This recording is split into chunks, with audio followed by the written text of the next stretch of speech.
আমরা বাংলাদেশের 4000-এর অধিক বেসরকারি প্রাথমিক বিদ্যালয়কে দ্রুত জাতীয়করণের আওতাভুক্ত করে তৃতীয় ধাপের অন্তর্ভুক্ত করে 2014 সাল থেকে আমাদেরকে বেতন ভুক্ত করার জন্য এইখানে গত 3 দিন থেকে আজকে 4র্থতম দিনে অবস্থান কর্মসূচি পালন করছি। আমরা চাচ্ছি গত 3রা ফেব্রুয়ারির মাননীয় প্রধান উপদেষ্টা কার্যালয়ে যে চিঠি প্রেরিত হয়েছে আমাদের জন্য, সেই চিঠি দ্রুত বাস্তবায়ন যেন মন্ত্রণালয় করে।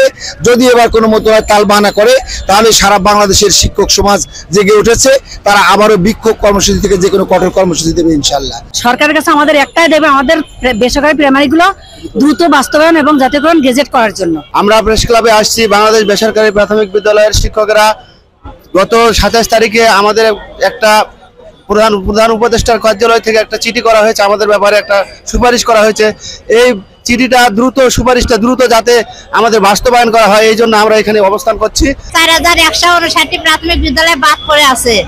আমরা সেই 11 সাল থেকে আমরা আজ পর্যন্ত কষ্ট করে যাচ্ছি, আমরা কোনো উপবৃত্তি পাচ্ছি না।